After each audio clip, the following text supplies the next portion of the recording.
Well, welcome back, everybody, to the show. Just quick preface before diving into everything. Obviously, as I'm sure you could assume, we're going to start today with something very dark.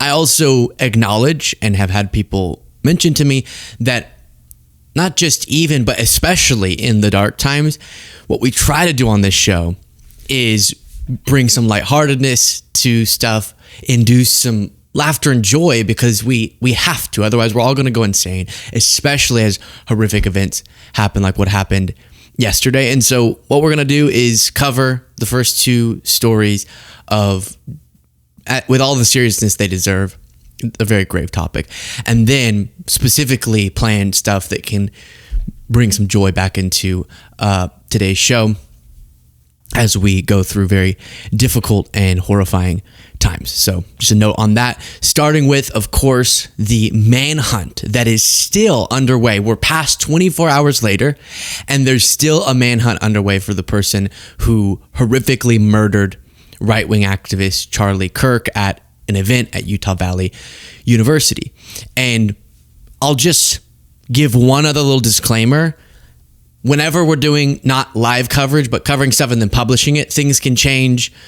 Information might come out that I wasn't able to share here, and just understand that as of when we're recording this is the information that we have. Now, what you were seeing on screen is what the FBI released as the suspect.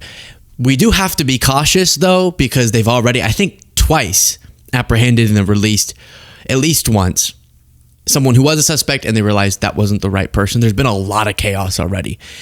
Seems some mismanaging in this investigation, but they are asking the public for help in identifying this individual who, as of now, and this could change, and analysts are warning to be very, very cautious, but as of now, this is who is being looked for. Here's what we know so far. That'll be kind of our first segment. And then the second story will be, just in all honesty, my deep and profound disorientation and despair about the reaction. So you have the story that's so disturbing, and then the reaction.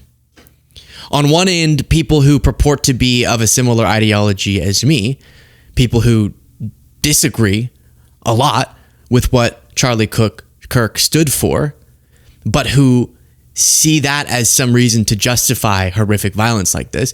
And then the right wing throwing loads of fuel onto a very violent and scary fire, saying that this is now justification for violence against the left. And it's just, things are spiraling, and I'm getting a little bit hopeless about if we can't unite in opposition and in clarity across instances like this, regardless of who's attacked and who's the perpetrator, then I'm a little bit lost as to where we are. People who say they're in my movement and people who are in the movement that I'm constantly opposing.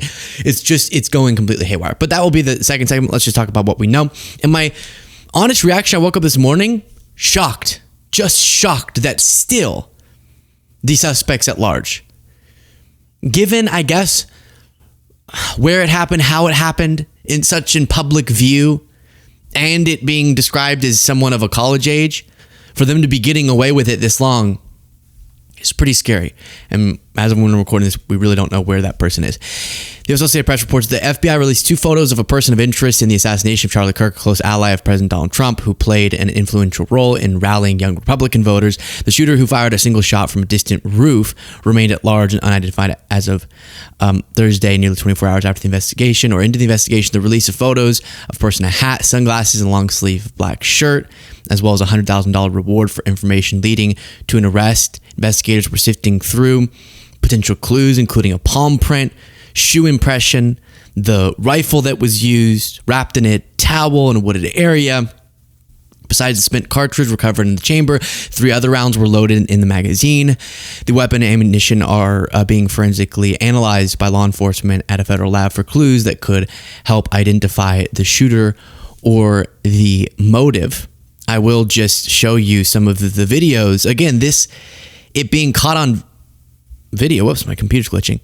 It being caught on video makes you believe that this person could be caught. You can see that's who people assume then ran off and was the shooter, but still they have not been found. And this was the analyst that I referenced warning that some of the initial law enforcement descriptions of who the guy is compared to the images that we're seeing is just adding chaos and confusion to the situation. There's one thing that I think is very inconsistent, and it bothers me, and that is that photo that you're looking at right now. That's the photo of this guy blending in.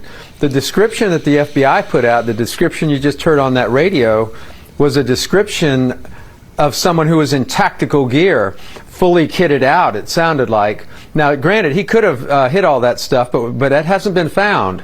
So I'm not sure that, there's an inconsistency there that could actually come back later at a trial to be what I would call exculpatory material. And I know some of the words that I'm going to share with you can sound like boilerplate responses to a moment like this, but really hear them in their original form and not just as a repetitive statement, because it is extremely important when we think about this. And a lot of people right now across political ideologies are seeing this in different ways as a moment to exploit or to further divide or exacerbate and encourage violence. And so in America, in any country, but especially in America, with the political situation we're at least supposed to have, this type of series of events is so, in addition to the human cost. And as I talked to you yesterday, by the way, if you haven't seen, I did in the immediate aftermath discuss some of these thoughts yesterday in a video just published on YouTube. But the human toll and the tragedy of a father and a husband losing his life, kids growing up without a father, wife without a husband, etc. And then as we start to examine the moment that we're in, which the political discourse becomes pretty quickly to that, it is so horrendously destructive to feel like going out in a public place to speak your political views, however terrible I or others might find the specific views, that you can't be safe in that. And then that in front of the world, in a group full of people, that someone could be killed, and then the shooter flees and this long is out at large, and we know very little still, is foundationally so scary.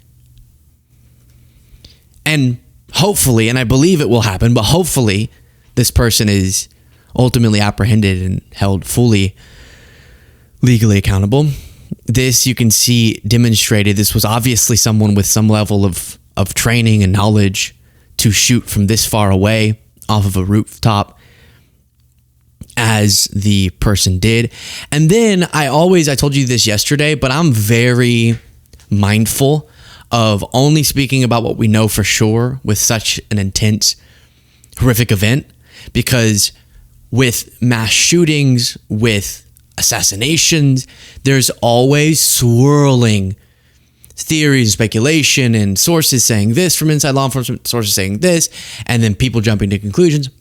And so you have to be really just cautious about how you speak about these things. And so one example is everyone wants to know more specifically. There's assumptions when a prominent political figure at a political event gets killed. You assume that it was someone opposed to their political ideology, but we don't know more specifically this individual's motives and their background, except we saw some reporting like this: Charlie Kirk assassins ammo engraved with transgender anti-fascist markings. That was from the Wall Street Journal, and I think that Stephen Crowder also broke that. And then I saw from a different outlet that this was actually being contradicted by somebody. Again, just there's always a fog in a moment like this, and that could very well end up being the case. But I do want to wait to give more details about that until we have them, until we know that it's confirmed. And if it was in those terms motivated by some twisted, delusional, disgusting belief that what that shooter did is in the interest of trans rights or I'm anti-fascist, I'm for trans people, But if you think that's how you advocate and strengthen those causes, then it would just be yet another example, as happens when it's motivated by a right-wing ideology, of lunatic, demented people who then latch on to an ideology. And our motivation should be to clarify, especially in the immediate aftermath of something like this, that wherever you stand, and if it is in the name of something that I believe a lot in, opposing fascism, or in the interest of defending trans people, that this is the worst, the absolute worst manifestation of someone's politics. And that this has no place, and I feel zero association to someone who would manifest their political views in such a horrific way that is taking someone's life and that is degrading our ability for safe and productive political discourse. Because that is how we win on issues we care about, is through peaceful advocacy.